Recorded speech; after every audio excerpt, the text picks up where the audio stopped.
noite, pode falar. Boa noite. Pode continuar, tá ouvindo?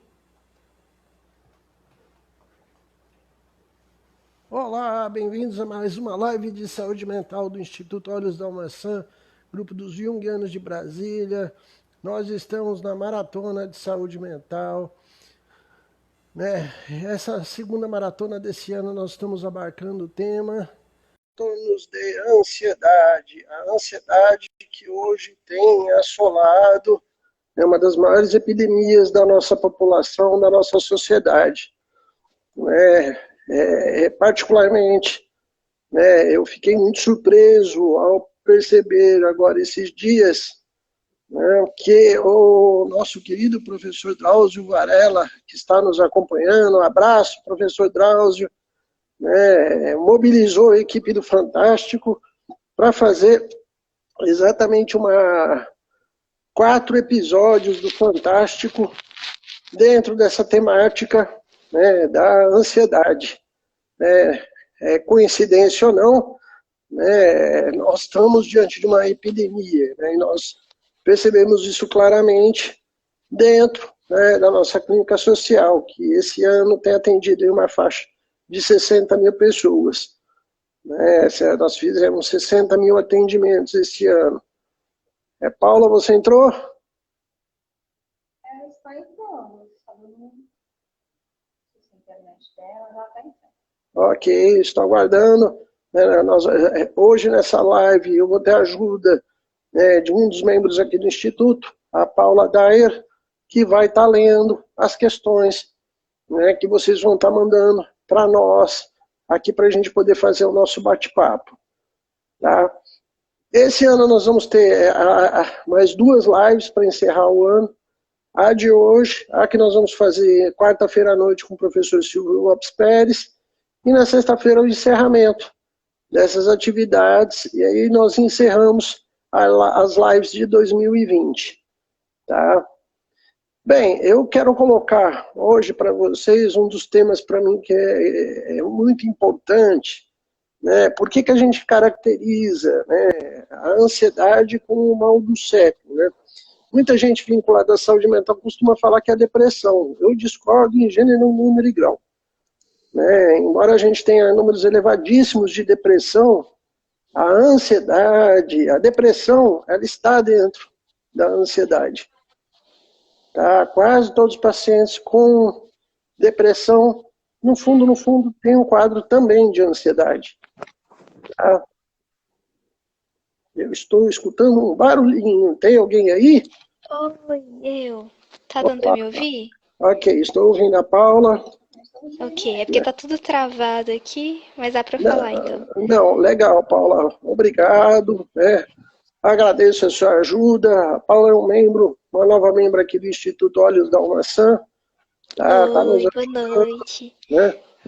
Ela vai ser, para quem não me conhece, eu sou o Jorge, sou coordenador do Instituto e sou deficiente visual. Então a Paula vai me auxiliar lendo as perguntinhas de vocês. Tá? Então essa é a função da Paula aqui nessa noite. Ela vai fazer esse meio de campo aí, e junto conosco também tem todos os nossos monitores que também estão atentos nas redes sociais ao que vocês estiverem colocando para a gente poder fazer esse trabalho na noite de hoje, Bem, eu vou iniciar essa live de hoje, antes da gente começar a responder as perguntas, tá? Falando de 3 elementos que praticamente vocês não vão ler isso em local nenhum. Tá? Isso tem a ver com esse Novis Fora que a gente está fazendo, desenvolvendo em torno de 60 mil atendimentos esse ano. Então nós estamos lidando com milhares de casos, de pacientes, crianças, adolescentes, jovens adultos, terceira idade, muita gente em sofrimento na sociedade, principalmente nessa época que nós vivemos de pandemia. Então, um dos primeiros grandes fatores que tem gerado muita ansiedade nas pessoas chama-se insegurança, medo. Nós estamos dentro de um período de transformação social riquíssimo, muito interessante, inclusive esse é o tema do nosso simpósio no ano que vem, né, último final de semana de janeiro, né, um simpósio que nós juntamos já vários pesquisadores do Brasil inteiro, né, vem gente da USP, o FABC, o né, Federal de Goiás, então, Federal do Rio Grande do Sul, né, vem gente de tudo quanto é canto do Brasil para discutir exatamente isso.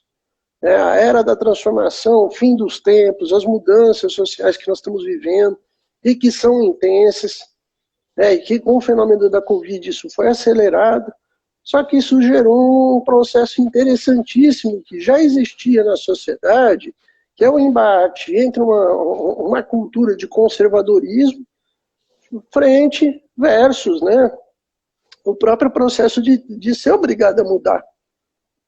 Eu passei por isso, né? Você vê, eu com deficiente visual, eu jamais pensava, eu vou fazer live, eu vou fazer esse tipo de coisa, vou virar youtuber, eu vou virar blogueiro. Eu não tinha a menor vontade e vocação para fazer isso. Tá? Aliás, eu achava isso, falava, não, cara, isso não é para mim não, que é isso, né? O que aconteceu? Veio pandemia, quando me vejo, né? Eu praticamente fui empurrado para esse universo.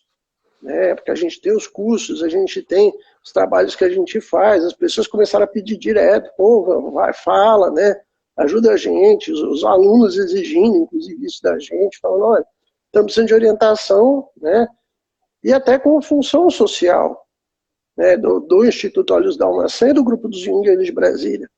Aí nós assumimos isso, e isso me tirou de uma zona de conforto que eu estava, de falar, não vou usar tanta tecnologia. Aí quando eu vejo, já estou correndo atrás de webcam para filmar melhor, né, para fazer, sabe, é todo um cenário, né, de uma certa obrigatoriedade que não teve acordo, vai. Né, em 15 dias nós transformamos os nossos cursos presenciais em cursos remotos. Né, então você vê que teve todo um cenário de uma obrigatoriedade de transformação que, graças a Deus, nós temos uma mentalidade um pouco aberta, né? Foi dolorido, foi sofrido, mas fizemos. Né? Tivemos algumas perdas, algumas baixas, poucas pessoas que não conseguiram se adaptar, mas, pelo contrário, né? Isso acabou, inclusive, empurrando o Instituto Olhos da Almaçã hoje para ser nacional. Hoje nós temos um curso em funcionamento que tem alunos em 9 estados. Para nós foi muito interessante. Só que a gente esbarra o tempo todo com ideias que vêm entre aspas, de um conservadorismo. Eu não vou longe, não. Por exemplo, os atendimentos online. Eu tenho colegas que são lacanianos, são psicanalistas, e eu vi a galera bater o pé, falar que não pode atender à distância, não vou atender, Deus o livre, isso não vai dar certo, né? Fecharem o consultório para esperar a pandemia passar, e aí segurar um mês, segurar 2, segurar no terceiro mês e falar, vou ter que me adaptar. Eu tenho que adaptar meus processos para poder fazer o que eu não queria fazer, mas vai ter que ser. Né? Então a gente percebe muito, e eu estou pegando pequenos exemplos, né, que são cotidianos da nossa prática profissional. Nós tivemos que nos adaptar para um mundo novo, inclusive num caráter de urgência. E esse processo de transformação gera muito medo, gera muita ansiedade, gera muita insegurança. Né? A ansiedade e a insegurança andam juntas. Tá? E eu acho muito interessante o tanto que isso está no nosso presente, no nosso cotidiano. Tanto é que eu, hoje, como analista, como psicoterapeuta, como pesquisador na área de saúde mental, como psicoterapeuta junguiano, né, eu acho muito interessante o tanto que a gente defende na sociedade uma ideia de idade cronológica, mas ao mesmo tempo eu fico vendo as pessoas não têm a mesma idade na afetividade. E o que isso quer dizer? Existe um desajuste de temporalidade. Quando às vezes eu pego, né, eu estou com 51 anos de idade, de repente eu começo a conviver com uma pessoa de 20 anos e acho ela muito velha. Ela tem um gosto velho, ela é moralista, né, ela quer casar cedo porque ela namora fazendo corte. Aí eu fico olhando para aquilo e falo, cara, mas minha bisavó era desse jeito.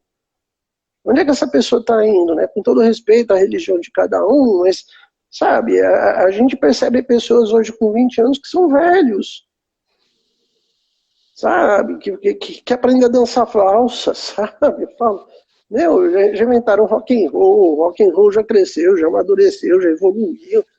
Né? E a gente observa muita gente hoje totalmente envelhecida, até no sentido de ter rigidez, de defender ideias obsoletas, né? De entrar no fanatismo e não acreditar em ciência.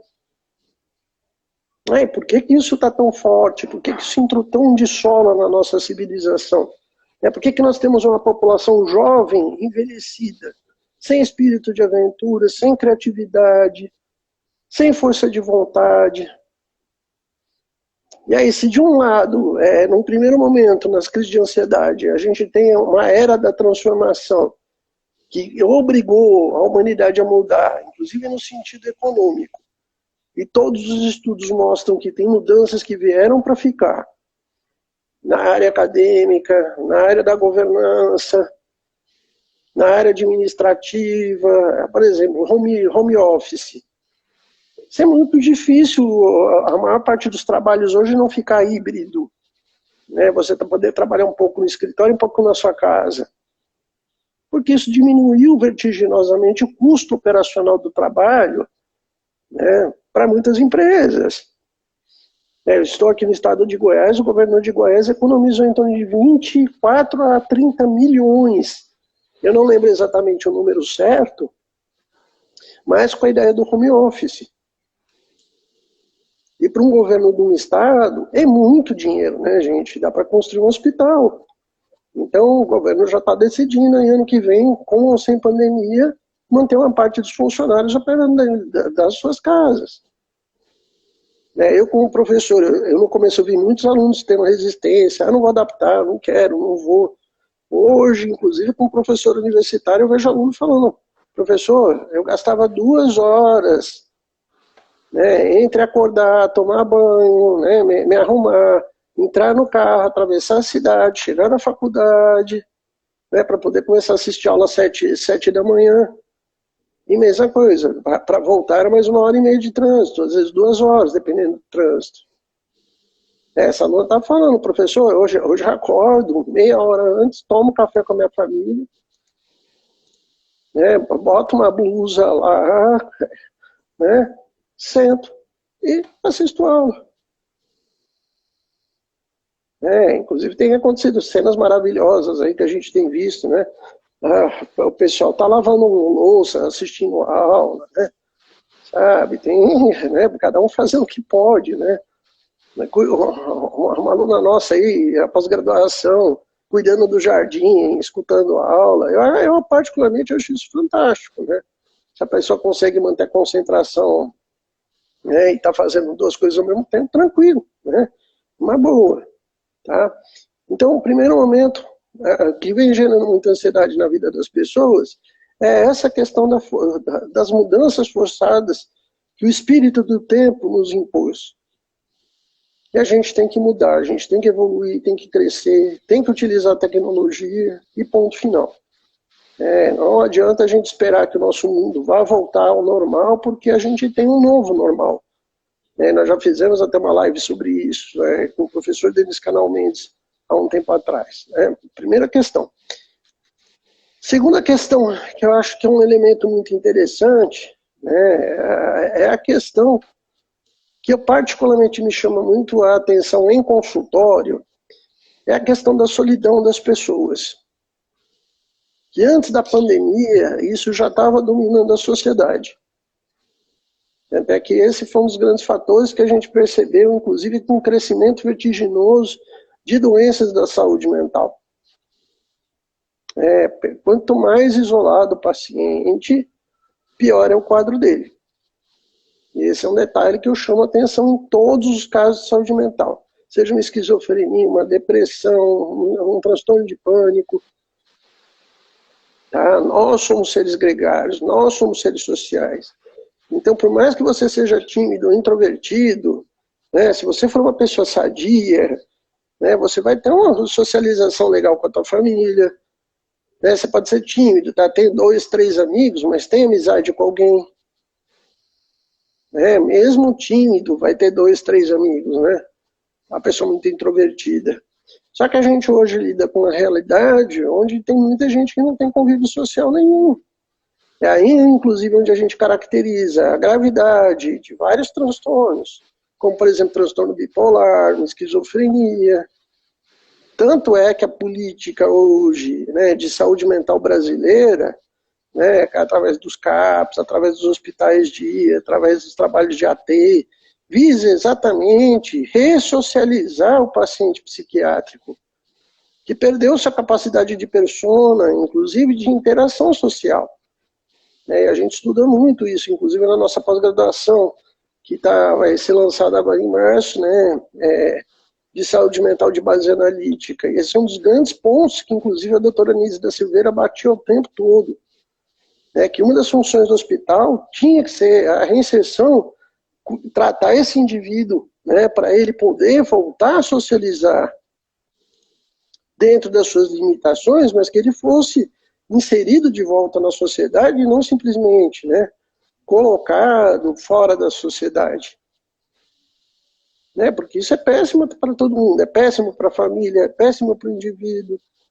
E acho que nosso trabalho nessa área de saúde mental ele tem que visar muito isso, né, de poder viabilizar exatamente essa reinserção na sociedade. Só que o problema todo é que a nossa sociedade está totalmente adoecida. Nós perdemos a mão através do egoísmo, através do nosso isolamento, da nossa paranoia, do orgulho, da vaidade, sei lá mais o quê, e inclusive também pelo excesso de tecnologia e uma socialização sadia. A queixa que eu mais escuto todos os dias no consultório é essa: eu estou sozinho, estou sem amigo, tá? Eu não tenho ninguém para trocar. E isso é muito doloroso na vida de um ser humano, né? Muito sofrido, muita gente com isso vai perdendo as amizades, vai perdendo os referenciais, entra num colapso de personalidade, a personalidade, o ego fica muito fragilizado, ela entra numa coisa muito complicada. Aí a gente começa a assistir as grandes ansiedades. Tá? Porque a pessoa fala, poxa, cadê a minha afetividade?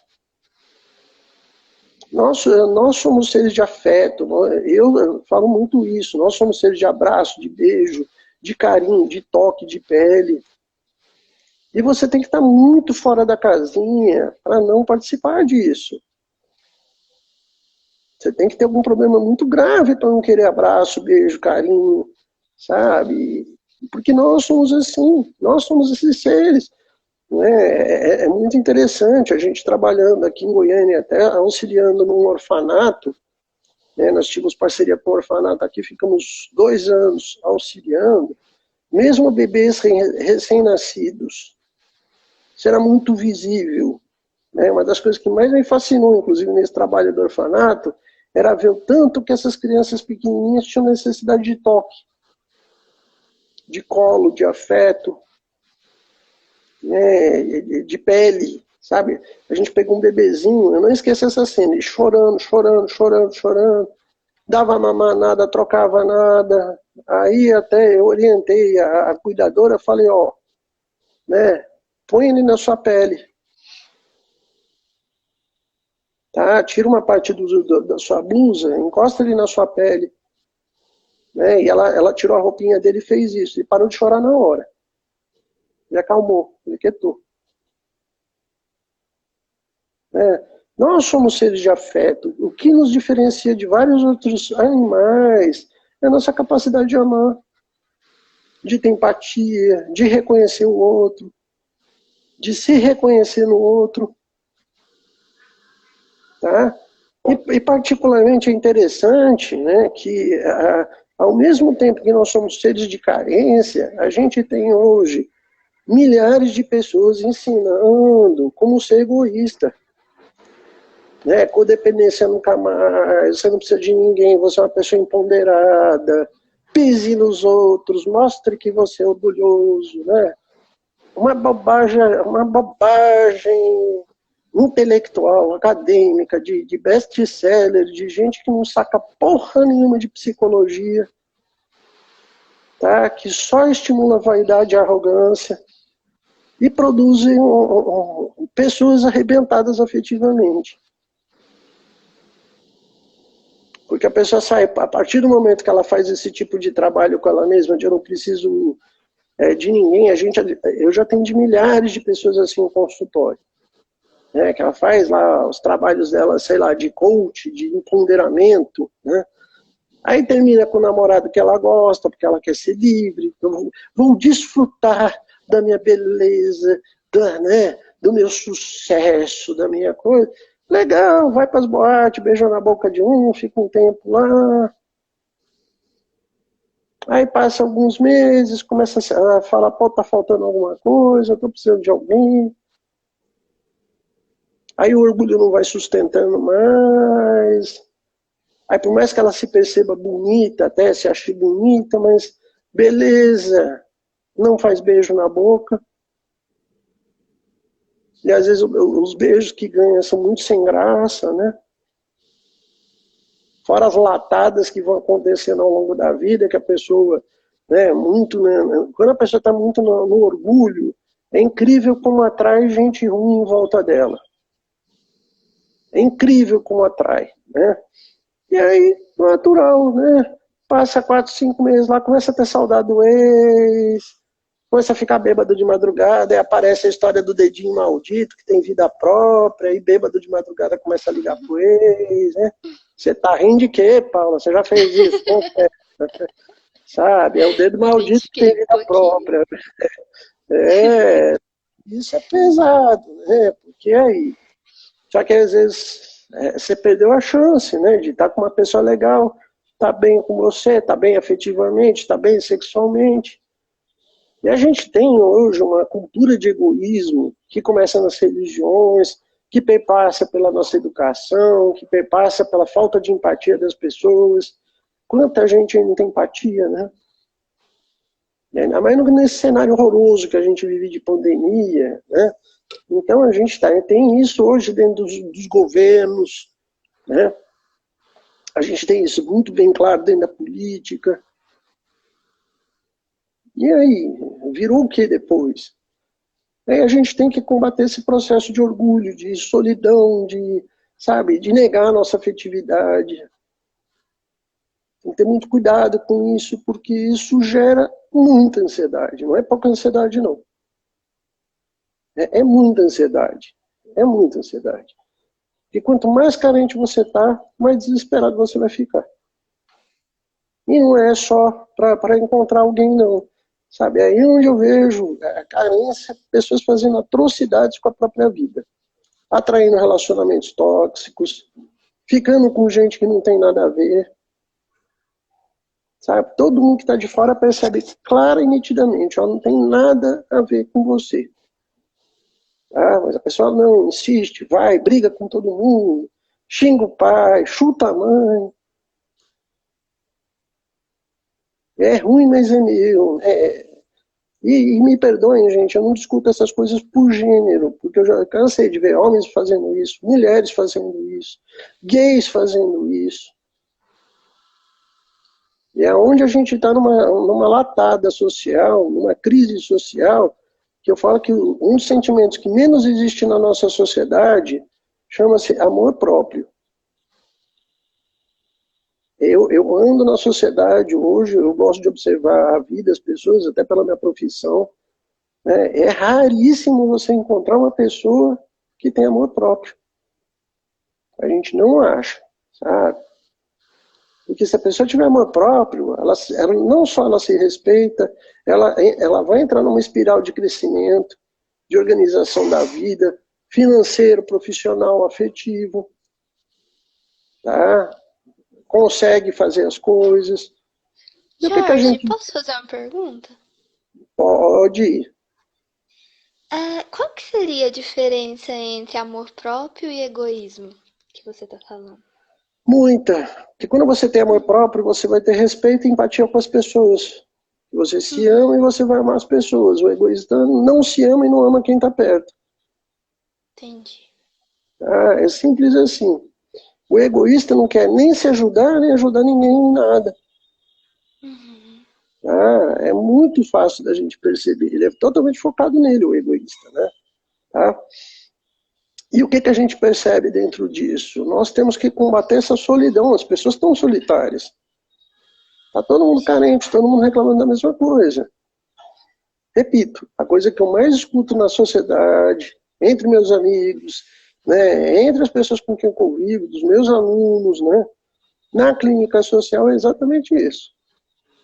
Uma das maiores queixas clínicas que a gente tem hoje na sociedade chama-se solidão. Isolamento, solidão. E eu repito, quanto maior o grau de solidão, né, maior o grau de complicação psíquica que essa pessoa tem. E repito, inclusive pacientes psiquiátricos evidenciam isso para a gente. Pessoa que não tem amigo, que não consegue conviver com ninguém, é um desajuste psíquico severo, para não falar que muitas vezes por trás vai ter uma doença mental mais grave, tá? Que não foi tratada e que ela precisa tratar. Tá? E o terceiro ponto, antes da gente abrir para as perguntas, está chegando pergunta aí, Paula? Pessoal que está assistindo, manda pergunta, escreve pergunta. A Paula vai... Não chegou, não. Até para a gente poder interagir com vocês que estão na nossa maratona, pessoal de fora aí de casa que está assistindo também, que quiser fazer perguntas sobre ansiedade. Drauzio, manda pergunta, né? Professor Drauzio Varela, manda pergunta, né? Pra vocês depois poderem colocar no Fantástico, tá? Né? Eu tô brincando, gente, né? É capaz de ele estar aí assistindo mesmo, né? Tá? Né? O que eu fico brincando? E o terceiro ponto, que a gente vê muito em consultório, que eu particularmente acho fantástico, que isso mostra também a quantidade de casos de ansiedade, é o sentimento de inconveniência que muita gente tem. Jorge, tem uma pergunta aí. Você vai continuar falando? Deixa eu terminar só esse ponto. Tá bom. Deixa eu terminar esse ponto, Paula. Só para o pessoal, que aí a gente já entra nas questões do pessoal. Né? Tá bom. Vocês veem que eu falei da questão da transformação da sociedade, falei do isolamento, e agora estou falando de um terceiro ponto, que é o sentimento de inconveniência. Tem muita gente que se sente desajustado. Sabe, é aquela coisa de você sai com seus amigos, mas você não consegue estar feliz ali naquele local. Você não consegue ficar tranquilo, você não consegue ficar pleno, você não consegue ficar de boa. Tá faltando sempre alguma coisa. Você começa a... sei lá, você vai para um... Aqui em Goiânia tem um local que eu gosto muito, que é até de um amigo nosso aí, né, o Quintal do Jorjão. Quem vier para Goiânia recomendo, né? Samba de primeira linha e, para mim, uma das melhores feijoadas que eu conheço aqui no Centro-Oeste. Né? Então, sabadão, né? Tomar um chopinho, comer uma feijoada deliciosa, ouvir uma música de primeira, maravilhoso. Né? E eu acho engraçado, né? Às vezes você vai num lugar desse, música de primeira, comida de primeira, ambiente legal, gente divertida, e a pessoa está se sentindo lá dentro um lixo, acho que eu vou para casa, sabe? Vou ficar assistindo Rodrigo Faro na TV. Não, sabe? Em vez de curtir o ambiente, ficar de boa com o ambiente, enturmar, se sentir tranquilo, a pessoa fica lá assim, né? Vai começar o Luciano Huck, né? E aí a gente recai no segundo problema, o isolamento, né? Tem muita gente que vai se sentindo... tem dificuldade, né, de se adaptar aonde ela está. E esse é um desvio de percepção que vem acontecendo rotineiramente na sociedade, por enfraquecimento de ego, ruptura de consciência, rigidez. Tá? E aí vai acontecendo um processo de baixa de autoestima.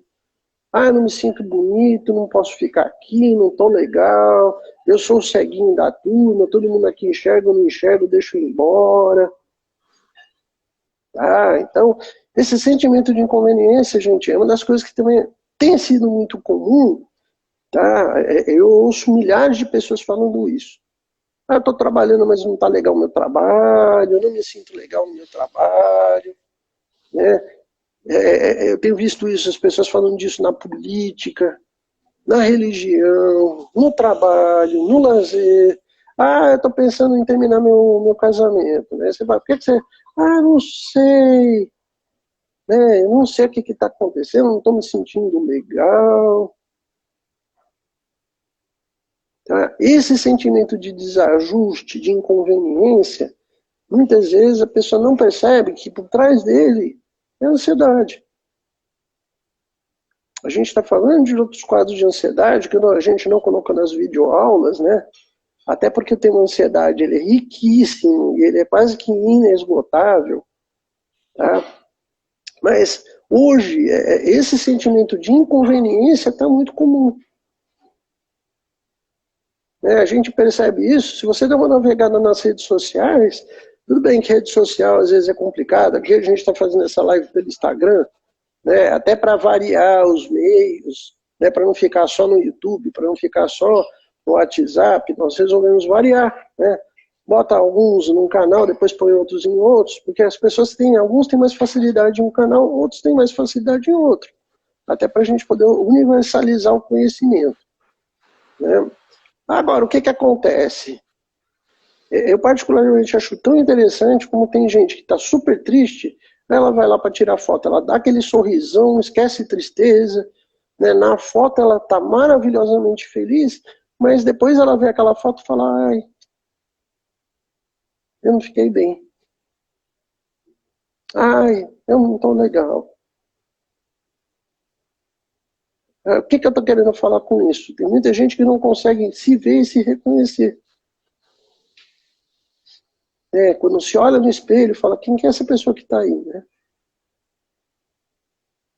Inclusive, vários casos que a gente tem percebido aí de dismorfia corporal, de vigorexia, né? Síndrome de Adonis, bulimia nervosa, anorexia, obesidade. Tem tudo a ver com isso, né? A pessoa não está ajustada com ela mesma, ela não consegue se reconhecer, ela não consegue se ver, ela não se identifica com ela. Então, esse desajuste do indivíduo consigo mesmo, esse desajuste do indivíduo com o mundo, é uma das coisas mais comuns que tem acontecido hoje. Inclusive, esses dias eu atendi um paciente de 19 anos e falou, cara, eu sou alienígena, eu não sou desse mundo, não. Eu não sei, é uma frase que não é raro a gente escutar, né? Eu não sei porque que eu estou nesse mundo, eu sou de outro mundo, né? Encarnei aqui para quê? Ah, por que eu estou vivo no meio dessa bagaceira, desse governo precário que até hoje não virou governo, no meio de uma epidemia gravíssima? Tá? E isso chama-se prazer, ansiedade. Tá? As pessoas não estão percebendo que tudo isso tem a ver com a ansiedade que a gente tem que tratar, que a gente tem que auxiliar, né? Através de reforço de ego, de busca de consciência, né? Da pessoa poder se perceber, trabalhar, né, a sua percepção, inclusive, para conseguir diferenciar as coisas do mundo exterior do mundo interior. Tá? E aí é onde entra o nosso trabalho, inclusive clínico. Pessoal, eu não quero ficar falando aqui o tempo todo. Tá? As nossas lives têm a função também da gente retirar dúvidas. Né? Espero que vocês mandem bastante dúvidas para a gente ir dialogando aqui. E aí a Paula vai me ajudando, ok? Qual que é a primeira pergunta, Paula? Ok. A primeira pergunta é: a ansiedade tem aparecido nos sonhos dos pacientes nessa pandemia? Muito! Excelente pergunta. Quem que fez? Foi Amém. a... Deixa eu dar uma olhada. Ilana. Ilana, pesadelo.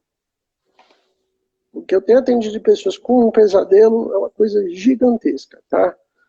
Os sonhos de angústia, os sonhos de neurose, né?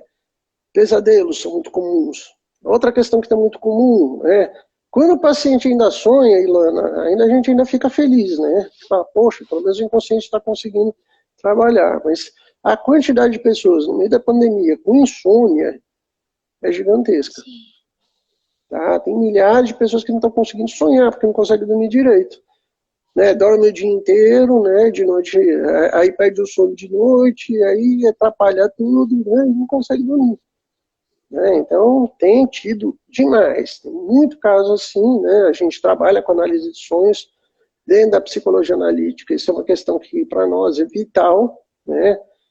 E nós ensinamos isso em todos os nossos cursos. Tem o curso do Grupo dos Jungianos de Brasília sobre o mundo dos sonhos, né, que vocês estão concorrendo, os alunos que estão participando concorrem a bolsas desses cursos, né? Mas, na atualidade, o que a gente pode falar de ansiedade e sonhos? Basicamente pesadelo. Você percebe que o pesadelo é um sonho de angústia, né? E a angústia nada mais é do que o ápice da ansiedade.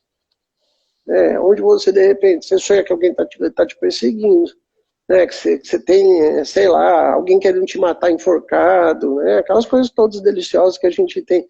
Você acorda suada, gritando, né? Descabelada. Para quem trabalha na área clínica, né? Alguns pacientes têm terror noturno. Né? E espero que vocês não convivam com ninguém com terror noturno, porque é aterrador. Né? Você está dormindo lá da pessoa, a pessoa começa a gritar que nem um louco no quarto, você fala, meu Deus do céu, né? Tá? Você quase morre junto, né? Porque o susto é gigantesco, né? Não que eu não falo isso para desmerecer a pessoa que tem terror noturno, né? Porque quem convive é uma experiência que você não esquece nunca mais, né? Porque aí você está dormindo aquele sono gostoso, tranquilo, né? Se acordar com um grito, alguém te chutando, né? A paciente, há vários anos atrás, ela quebrou a mão na cara do marido dela. Aí até a gente brincou, fala, você quis se vingar, né? Ela simplesmente, no meio da noite, sonhou que estava sendo agredida, pegou, me rumou um direto, né? Um jab direto no rosto dele, machucou o cara, mas quebrou a mão, né? E terror noturno, né? Situações assim, que você fala, e aí, né? Depois faz o quê? Tá? Mais questões, gente, eu quero questões, vamos falar sobre Tem outra ansiedade. aqui, da Fabi. Qual a relação da timidez com isolamento e consequente ansiedade? Timidez pode ser relacionada a egoísmo? Olha, não. Timidez, a gente brinca muito que timidez tem muito a ver com orgulho. Superego ultraativado, excesso de cobrança interior, muito medo do que os outros vão pensar, o que os outros vão achar. É engraçado e, ao mesmo tempo, tem o processo da introversão, né? Mas não tem a ver com egoísmo. Egoísmo é outra coisa. O egoísmo é a dificuldade de compartilhar, a dificuldade de ter caridade. Egoísmo é não ter empatia. E o tímido não tem nada disso, né, Fábio? Sabe, eu tenho vários amigos que são tímidos, né? Já convivi muito com pessoas tímidas e eu falo tímido, na verdade, uma terapia bem feita ajuda demais a pessoa tímida, né? Trabalhar, fazer teatro ajuda muito a pessoa com timidez. Eu mando muitos pacientes tímidos para fazer teatro, além de fazer terapia. Tá? Para quê? Para ele, inclusive, ensaiar a própria questão da persona. A cena, o jogo, a troca, o olhar, né? que é um trabalho legal que o teatro faz. Né? Para o tímido, isso é maravilhoso. Para ele ganhar confiança, o se jogar, né? O entrar em cena, né, que o teatro trabalha, é muito legal isso para o tímido, né? Que o tímido é uma pessoa que está insegura, autoestima baixa, né, o que eu falei, superego ativado, né? Então ele tem essas dificuldades de se expor, de falar, de se posicionar, né, às vezes até de aparecer.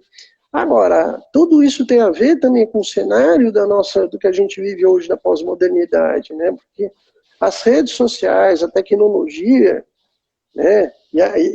O grande mergulho, principalmente da juventude nisso, né? Hoje eu tenho artigos que eu escrevi há 10 anos atrás, eu estava relendo esses dias, que sabe, você não vê mais meninos subindo em criança, né? Subindo em árvore para chupar fruta. Né? Hoje em dia as crianças não brincam mais, né? Não tem mais a infância, né? Sabe, é difícil você ver isso hoje em dia. Fica tudo no celular, tudo no computador o tempo todo, né? E é ruim isso para as crianças, né? É ruim isso para os pais. E aí é onde a gente fala. Então, de uma certa forma, a nossa cultura estimulou demais isso, né? E com a pandemia, isso teve um agravamento. Que as crianças estão todas em casa, enlouquecendo pai e mãe. E essa é outra questão que eu discuto demais, que acho que nós somos um país muito subdesenvolvido. Galera, tá tendo agora um lockdown. Alemanha, França, parte da Itália. E lá eles fecharam tudo, menos as escolas. Aqui no Brasil é o contrário. Abre tudo menos escola, né? Abre shopping center, abre boate, abre boteco, escola não. Nossa cultura está muito atravessada nisso, né? Ah, mas criança pode pegar, pode... Uai, são as medidas de segurança, né? É o que para mim não tem sentido nenhum você abrir todas as lojas, todo shopping center, né? Reabre boate, reabre barzinho, não reabre escola. Por quê? Né? A educação não é prioridade na sociedade? Então o que é a igreja que é prioridade na sociedade? Então a gente vê um cenário muito complicado, porque a pandemia nos forçou a entrar para um processo de introversão. Só que nem todo mundo, o introvertido fica tranquilo, ele consegue lidar com esse mundo de isolamento melhor. O extrovertido, como eu, o coração sai pela boca. Estava até hoje brincando com os monitores, falando, pelo amor de Deus, eu estou com saudade de ônibus lotado. Sabe? Eu tô precisando... sofrendo, né, Jorge? Porque para quem é extrovertido é um pouco mais difícil. Mas, inclusive, com o avanço da pandemia, inclusive o introvertido, que fala, agora eu estou em casa, né? Agora eu posso ficar quieto no meu quarto. Só que não. Esse introvertido também começou a sentir, porque de todos nós tivemos nossa liberdade, nosso direito de vir tolhido, né? E hoje a gente está tendo que conviver assim, vamos ainda, acho que boa parte do ano que vem ainda viver isso, né? Sabe, de repente você ter que se adaptar, né? Nós temos que sobreviver, lutar para sobreviver. Né? Então a gente tem que ter cautela, né? Ter afastamento social, usar máscara, tomar as medidas de proteção, porque a gente tem uma epidemia que não vai sossegar tão cedo, né? Até conseguir imunizar a população inteira do Brasil, começo de 2022, quem sabe, né? Tudo vai depender das medidas que o governo pode tomar ou não. E esse isolamento forçado, ele é complicado. Porque não é uma questão de opção ou não opção. É quero ou não quero. Fica vivo ou morre. E outra, não é fica vivo ou morre, é fica vivo ou mata seus avós, ou mata seus pais, ou mata seu irmão que tem comorbidade. A gente não está lidando com um cenário que é fácil, né? É muito complicado. E aí a gente tem outro fator também que gerou muita ansiedade. Medo da morte, medo de morrer. Aliás, são os totens da nossa civilização, né? É culpa e medo, né? A gente adora ter culpa de tudo, todos nós somos pecadores, medo de tudo, né? Então é complicado isso aí na nossa civilização. Mais alguma questão? Tem. Cara, eu quero questões, mandem, tirem dúvidas, interajam. Emília... Tá? Me convidem para churrascos com proteção, por favor. Tá? Fala, Emília, manda a questão da Emília. A Emília perguntou se é esperado que profissionais da psicologia não tenham problemas mentais para atender seus clientes. Mas se este profissional faz seu tratamento adequado e passa a administrá-lo bem, isso pode ser um... Peraí que tem uma continuação.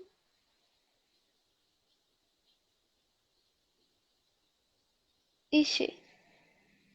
Da Emília parece que é uma pergunta, mas está faltando algo. A Catinha. Tá, mas eu acho que eu já peguei mais ou menos a ideia. Peguei a ideia. Emília, se tem uma história que é consenso na história da psicanálise e da pós-psicanálise, tem algumas questões que acho que são legais a gente discutir, até enquanto consenso na história da psicanálise e da pós-psicanálise.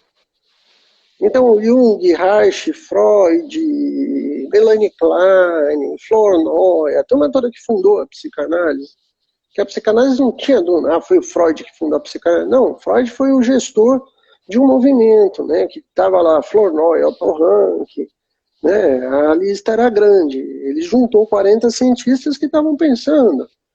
Né, depois, cada um foi para um lado, brigava. Aliás, o Freud brigava com todo mundo, o cara genioso pra caramba, né? Sabe? Discordou, tá fora, né? Tá? Parece até o presidente, né? Ou tá comigo ou tá fora, né? Você não pertence mais à minha ala de amigos, né? Uma coisa meio assim, né? Mas, tá, se teve uma coisa que foi consenso na história da psicanálise, e não só da psicanálise, a pós-psicanálise toda, e aí Gestalt, psicodrama, transpessoal, é que todo terapeuta tem que fazer terapia. Esse ponto é consenso. Você vai fazer uma formação de psicanálise, você tem que fazer um X de horas lá, 100 horas de terapia, né? A gente que faz formação internacional vinculada à Zurich, na AJB, é 250 horas de análise. E com um membro de data da Internacional. Não pode ser com qualquer um. Então, o profissional hoje de saúde, ele tem que ter equilíbrio. É vital você se conhecer, tá? Até para que a sua ansiedade não atrapalhe o seu paciente. E eu falo que, infelizmente, né, aqui onde a gente divide o que é abordagem de psicologia, tá? E aqui é onde você começa a separar o joio do trigo. Você vê que nisso aí está Gestalt, psicodrama, transpessoal, psicanálise, psicologia analítica, as abordagens que são sérias. Quem que começa a cair fora disso? O behaviorista, uma turma da comportamental. E aí é onde a gente vai começando a ver problema dentro da história da psicologia. Onde, inclusive, eu já vi professor falando, não vou fazer terapia não, e ainda professor complicado, né? Dando aula, às vezes, de qualquer coisa na área clínica, totalmente desequilibrado e ainda pirando a cabeça dos alunos dele. Né? Então, o que eu bato muito na tecla? É imperioso. Por exemplo, aqui no Instituto Olhos da Maçã, a gente exige, para fazer pós-graduação, para fazer os nossos cursos, para estar na clínica social, tem que fazer terapia. Porque o seu equilíbrio vai refletir, por exemplo, pegar um caso muito simples que gera muita ansiedade em quem é profissional de saúde, né, que isso é notório aqui no Instituto. Tá? A pessoa começa a atender, tá lá, vai começar os 4 primeiros pacientes, de repente, entre esses 4 pacientes, chega um caso de uma pessoa com tendência suicida. Tá? Isso aqui no Instituto é comum. Nós somos um centro de referência nacional na área de saúde mental, né? Cara, invariavelmente, já aconteceu aqui, inclusive nós temos uma equipe hoje de 40 supervisores reconhecidos nacionalmente, tá? Quantas vezes, né, eu não tive que parar atendimento para acudir estagiário que entrou em pânico. Meu Deus, eu não vou dar conta, me ajuda, não sei o quê, é caso difícil, ele diz que vai morrer, a pessoa diz que vai se matar. Ixi, eu perdi, né, de ficar 2 horas, às vezes, no final do meu expediente, acalmando o estagiário. Né? Bem-vinda, eu brinco até, me perdoem pela brincadeira, eu falo que é o batismo de fogo de quem é terapeuta, né? Quem vai virar terapeuta, porque aí é a prova aí que você vai mostrar que você está preparado ou não para a prática da terapia, né? Sabendo lidar com intervenção em crise, sabendo lidar com pacientes mais graves, mais difíceis, e é isso, né? Testa os nossos limites até, né? É o último ponto, né?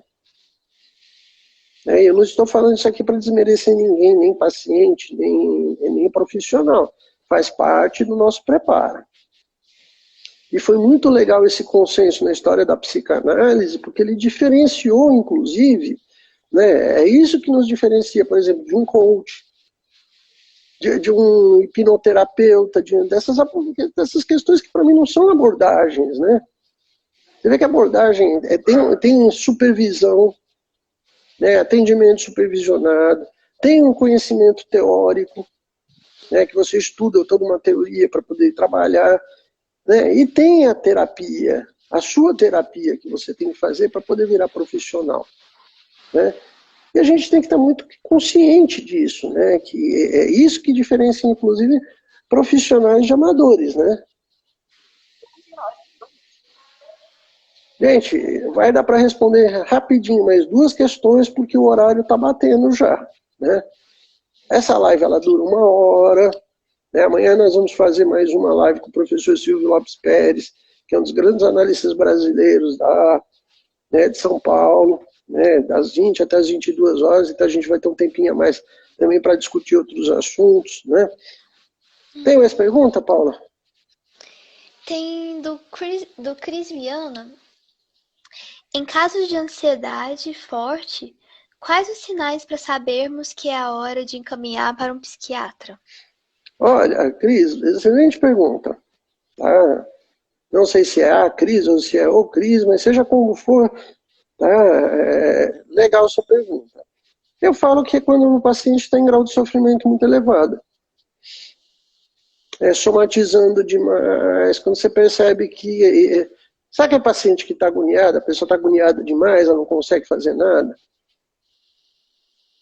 Eu falo que o que me faz encaminhar o paciente para o psiquiatra, normalmente é olhar para a pessoa e perceber claramente que ela está em sofrimento. Tá? Que ela não está conseguindo dar conta daquilo, né? Eu normalmente encaminho quando eu percebo que tem úlcera, gastrite, insônia, tá? Sintomas físicos fortes, né? Tipo uma paciente minha que travou o pescoço. E, gente, ela travou o pescoço porque ela estava fazendo massagem, fazendo RPG, fazendo várias atividades físicas, o pescoço dela não destravava. Foi como é que fala? No ortopedista, o ortopedista aplicou injeção para ver se ajudava, aí não destravava. Né? E aí você vai vendo, poxa, a pessoa está em sofrimento, né? Então, aí é a hora da gente fazer o encaminhamento. Né? Ansiedade, eu acho que a clínica geral ajuda muito bem, né? Não são bem casos para psiquiatria só, né? Acho que a clínica geral hoje responde bem à questão da ansiedade, tá? Até porque, segundo o nosso querido professor Drauzio Varela, né, que está assistindo a gente hoje aqui para fazer os programas do Fantástico, né, sobre ansiedade, estou brincando, gente, tá? Né? Mas eu fiquei feliz com a coincidência de repente, a gente está fazendo a maratona, a gente marcou a maratona em agosto, quando eu vejo, a gente começou a maratona quando começa o mesmo programa do Fantástico. Né? Eu falei, que engraçado, né? Coincidência, né? E aí, Sincronicidade. Exato, mas é porque está muito forte na sociedade, né? Sim. Tá acontecendo muitos casos, né? A gente está percebendo em todos os cantos onde a gente vai, está tendo muito quadro de ansiedade. Então, aonde que eu falo, né? O problema não é a ansiedade, o problema é não tratar a ansiedade. Tá? Se você está percebendo que você não está legal, procura ajuda, tenha humildade, pede ajuda, sabe? Não deixa a coisa ficar grave, né? E aí, eu falo para olhar insônia, problemas gástricos, alergia, né? Problemas circulatórios, tá? Tem muita coisa que são indicativos, eu olho muito os próprios indicativos de patologias orgânicas que começam a agravar. Porque a ansiedade por si não pode ser considerada só uma doença, mas ela agrava. Se você tem diabetes, ela agrava diabetes. Se você tem insônia, ela agrava insônia. Tá? E é esses agravamentos que vão me mostrando que o paciente está precisando de um pulso, de algo a mais, né? Eu mando para o psiquiatra, às vezes eu mando para o acupunturista. Eu sempre falo que a ansiedade a gente trata com atividade física, né? Principalmente exercícios aeróbicos. Melhor remédio para a ansiedade, além da terapia, tá? Como prática complementar de saúde, eu exijo que o paciente faça atividade física. Eu falo, se você não fizer atividade física, eu não vou te tratar, não. E banco pentelho ainda com o terapeuta, que toda sessão que ele aparecer, eu vou falar, e aí, tá fazendo a caminhada, como é que tá sentindo, né? Porque é o que vai fazer o paciente melhorar. Pessoal, quero agradecer, né, a participação de todos. O nosso querido Jorge, Instagram, tem né? mais uma pergunta. Olha, Não dá mais? eu vou responder no chat, tá bom? Eu Tá vou bom. responder no nosso WhatsApp, tá? Por Tá bom. quê? Né? O Instagram é 1 hora de live e ele é mal educado. Ele corta, despenca mesmo e fala tchau, né? Bem, amanhã a gente Expulsa tem, mesmo. né, mais uma live com o professor Silvio Lopes Pérez, né?